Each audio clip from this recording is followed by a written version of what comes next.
Amanece en el Golfo de Lepanto. 200 galeras cristianas avanzan en silencio hacia 200 galeras turcas. Y sobre la cubierta de la galera real, un hombre de apenas 24 años recorre las filas de sus soldados con la armadura encendida por el primer sol. Don Juan de Austria los mira a los ojos. Sabe que muchos no volverán a ver otra mañana y con la voz quebrada por la emoción les lanza una frase que la historia jamás olvidará. Hijos, a morir hemos venido, a vencer si el cielo así lo dispone. Para entender cómo aquel joven llegó a librar la mayor batalla naval del Mediterráneo, hay que retroceder un año, hasta el día en que el sultán otomano cometió el error que cambiaría la historia de Europa. Antes de continuar, suscríbete a este canal, dale like y activa la campanita. Con ese pequeño gesto nos ayudas a seguir rescatando gestas que muy probablemente jamás te contaron así.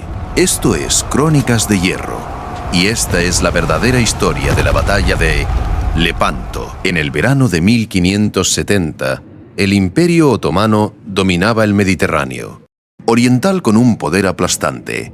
Bajo el mando del sultán Selim II, los turcos se habían convertido en el terror de las costas cristianas, asaltando ciudades, esclavizando poblaciones enteras y avanzando imparables hacia el corazón de Europa. Hambriento de más conquistas, el sultán ordenó invadir la isla de Chipre, la joya veneciana del Mediterráneo. Lo que ocurrió allí, en la ciudad de Famagusta, traspasaría los límites de la guerra y entraría en el territorio del horror puro. Tras un asedio de casi un año, la guarnición veneciana hambrienta y diezmada se rindió.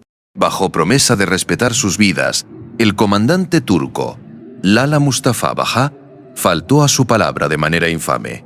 Hizo decapitar a los oficiales y, al jefe de la defensa, el bravo Marcantonio Bragadín, lo desolló vivo en la plaza pública. Cuando la noticia llegó a Roma, el Papa Pío V, anciano y frágil, pero con la voluntad de un emperador, convocó a las potencias cristianas con un objetivo único: formar una alianza naval que detuviera al sultán antes de que pisara las costas italianas. Así nació la Liga Santa, sellada el 25 de mayo de 1571. Entre el Estado Pontificio, la España de Felipe II, Venecia, Génova y los caballeros de Malta. Por encima de las disputas, los recelos y las viejas heridas, Europa logró por una vez ponerse de acuerdo. Pero faltaba lo más importante: el hombre que pondría unidad a aquella flota dispar. Y el propio Papa, tras orar largamente, tomó una decisión inesperada que dejó atónito a medio continente. El jefe supremo sería un joven español de 24 años, hijo bastardo del difunto emperador Carlos V. Su nombre era Juan de Austria. Si crees que un chico de 24 años, hijo no reconocido, no estaba preparado para mandar la mayor armada cristiana de la historia, déjamelo escrito en los comentarios ahora mismo, porque lo que viene a continuación va a desmentirlo de manera rotunda. En el verano de aquel año, los puertos de Mesina vivieron un espectáculo que ningún europeo había visto jamás. Galeras españolas con los estandartes de los tercios, naves venecianas, pontificias genovesas y maltesas, 200 embarcaciones de combate y casi 90.000 hombres concentrándose en la misma rada. Entre aquellos hombres, sirviendo como simple soldado raso en la galera marquesa, viajaba un joven escritor de 24 años, que años después se haría inmortal con un libro llamado Don Quijote de la Mancha. Se llamaba Miguel de Cervantes. Aquel viaje cambiaría su vida y su cuerpo para siempre. A medida que la flota se acercaba al Golfo de Lepanto, donde la armada turca esperaba, los jefes cristianos celebraron un consejo de guerra a bordo de la galera real. Algunos, almirantes prudentes y veteranos, aconsejaron a don Juan retirarse y aguardar la primavera. Las cifras turcas se decían superiores. El enemigo conocía aquellas aguas. El riesgo era brutal. Don Juan escuchó en silencio, con la mirada fija sobre la mesa de cartas marinas. Y cuando todos terminaron de hablar, alzó los ojos, golpeó la mesa con el puño y pronunció las palabras que sellaron el destino de la jornada. Caballeros, No es hora de deliberar, sino de combatir. Amaneció el 7 de octubre de 1571. La flota cristiana avanzó, en perfecta formación de combate, con los terribles galeazos venecianos al frente, navíos de altísimo bordo erizados de cañones que escupían fuego como dragones. La armada turca, mandada por el almirante Ali Pachá, se había desplegado también en un golfo cerrado, donde no habría escape para los perdedores. Cuando las dos flotas estuvieron a la vista, Don Juan recorrió la suya de proa a popa sobre una galera ligera, agitando un crucifijo en la mano mientras los soldados se arrodillaban y los sacerdotes daban la absolución general. Era la última oración antes del infierno.